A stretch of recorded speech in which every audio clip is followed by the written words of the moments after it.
Hi guys, welcome back to my YouTube channel. ඔන්න අද video එකෙන් මම DIY decorations වගේක් ගැන ඔයාලත් එක්ක share කරගන්නවා.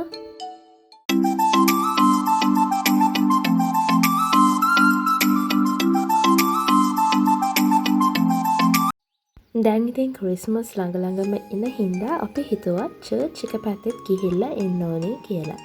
ඉතින් මගේ day in life vlog එකට එකතු වුණ ඔයාලව ආදරෙන් පිළිගන්නවා. ඉතින් වීඩියෝ එක ඉවර වෙනකම් එකතු වෙලා ඉන්න. ඒ වගේම like කරන්න අමතක කරන්න එපා.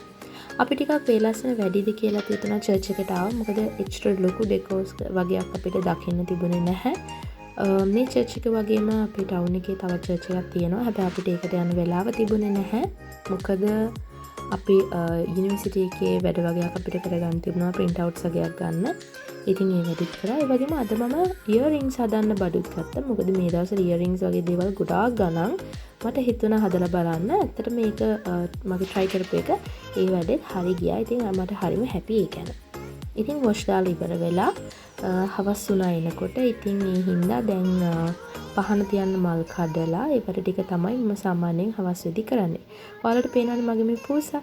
අපි විහිළුවට යාට කියන්නේ මගේ boyfriend කියලා. මොකද එයා හැමතිස්සෙම මගේ පස්සෙන් කැරකෙනෙක් කරන්නේ. පහන තියලා ඉවරනාට පස්සේ මට හිතුණා අද මගේ අල්මාරියේ රෙදි ටිකක් නවන්න ඕනේ කියලා. මට ගොඩාක් රෙදි තියෙනවා. මොකද අපේ අම්මා fashion designer කෙනෙක්. ඒ වගේම මගේ ඔක්කොම ඇඳුම් design කරන්නේ, මහන්නේ ඔක්කොම දේවල් එයා තමයි කරන්නේ. ඉතින් මම අනිවාර්යයෙන්ම community post එකක් දාන්නම්. එයා මහන ඇඳුම් අනිවාර්යයෙන්ම අපි ඉස්සරහට එහෙම ගන්න ඇමති අය ඉන්නවා නම් ඒ ගැනත් මම විස්තර අනිවාර්යයෙන්ම ඔයාලට කියන්නම්. ඉතින් මේ තියෙන මම ඉස්සර තරඟ වලට ඇඳපු ළමා සාරි. ඉතින් මේ ළමා සාරිත් මම අනිවාර්යයෙන්ම ඉස්සරහට හැමෝටම දෙනවා. මොකද දැන් මම අඳින්නේ නැහැ. හැබැයි මේ දේවල් ගොඩාක් හොඳ තත්ත්වයේ තියෙනවා. පොඩ්ඩක්වත් පරණ වෙලා නැහැ. පරණ පාටක්වත් ඇවිල්ලා නැහැ. මොකද මම ගොඩාක් මගේ දේවල් පරිස්සම් කරන කෙනෙක්. ඉතින් මේ ගැන විස්තරات ඉස්සරහට කියන්නම්. කැමති අය ඉන්නවා නම් කමෙන්ට් එකක් දාන්න.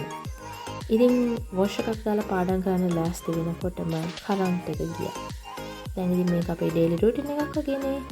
ඉතින් මම හිතුවා කරන්ට් එක ගිය වෙලාවේ පාඩම් වැඩකට නැතුව වෙන දෙයක් කරන්න.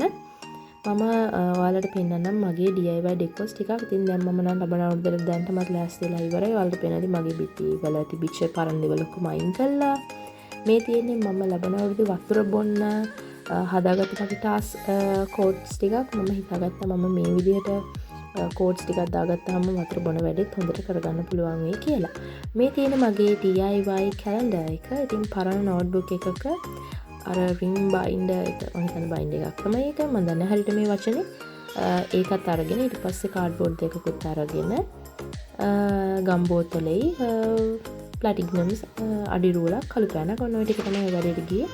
මම තමයි මේ චිත්‍ර ඔක්කොම ඇඳේ. ඉතින් මම ලස්සනට ලබන අවුරුද්දට මගේ ටේබල් කැලෙන්ඩර් එකක් හදාගත්තා. මොකද මම මේ වගේ කියුට් දේවල් වලට කැමතියි සහ අතරම දැන් ගොඩාක් මේ දේවල් ගණන් මිලාදික්කයි. අනිත් එක මෙහෙම අතින් හදාගන්න එකත් ගොඩාක් හොඳයි. ඉතින් මේ තියෙන්නේ මගේ ගෝල් බුක් එකට මම ඇඳගත්ත මගේ රූපයක්. මම හිතනවා මේ මම වගේ කියලා. මම ඔයාලට මගේ කලින් වීඩියෝ එකෙත් කිව්වා මම ගෝල් බුක් එක අනිවාර්යයෙන්ම කරනවා ප්ලෑන් එකක් ලිව්වට. මොකද ගෝල් බුක් එක මට ගොඩාක් ප්‍රයෝජනවත් වුණා මේ අවුරුද්දේ. මගේ ගොඩාක් වැඩ මම අවසන් කරගත්තා එක වැඩක් කරගෙන.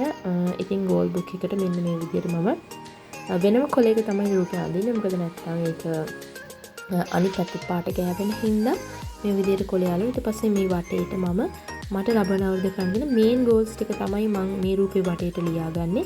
සබ් ගෝල්ස් ඊට පස්සේ තමයි ඊළඟ පිටුවල ලියන්නේ. ඉතින් මේ පොත මේ විදිහට තමයි මම පාවිච්චි කරන්නේ. සබ් ගෝල්ස් එක කියන්නේ මේන් ගෝල් එක ලියලා ඒ මේන් ගෝල් එක ඇචීව් කරගන්න ඕන සබ් ගෝල්ස් එක මම පහළට ලියාගෙන යනවා. ඉතින් මම වැඩ කරකට ඉන්නකොට කරන්ට් එකක් ආවා. මේ තියෙන්නේ මම හදාගත්ත මගේ පෙන් හෝල්ඩර් එක. පිටිපස්සේ තියෙන මගේ ඩ්‍රීම් බෝඩ් එක. ඔයාලට පේනවා ඇති. මගේ මේන් ගෝල්ස් අට දාලා හදපු ඩ්‍රීම් බෝඩ් එක. ඉතින් ඔහොම වැඩ කරා. මොකද දැන් එක්සෑම් එකත් ළඟ එනවා. ඒ වගේම ගොඩක් නංගිලා මල්ලිලා මගේ යුනිවර්සිටි එක ඇහුවා. මම A levels කරන කෙනෙක්ද කියලා ඇහුවා. මම යුනිවර්සිටි ස්ටුඩන්ට් කෙනෙක්. මගේ යුනිවර්සිටි එක ශ්‍රී ලංකාවේ විද්‍යා විශ්වවිද්‍යාලය. ඒ වගේම මම මනෝවිද්‍යාව පිළිබඳ ඩිප්ලෝමාවක් හදාරනවා. සහ මම විවිධ සවිශා කටයුතු වලත් නිරත වෙලා ඉන්නවා. මගේ විස්තරයක් ඔයාලට අනිවාර්යයෙන්ම channel එකේ about කියන තැනට ගියාම බලා ගන්නත් පුළුවන්. ඔන්න ඔය විදිහට තමයි මගේ දවස ගත වුණේ. ඉතින් අනිවාර්යෙන්ම ඉස්සරහට මගෙන් ප්‍රශ්න වලට උත්තර අහලා තියෙනවා. මම වීඩියෝස් වල වගේම කමියුනිටි පෝස්ට් වලත් අරගෙන එන්නම්. එහෙනම් ගිහින් එන්න තවත් වීඩියෝ එකකින් හම්බ වෙමු.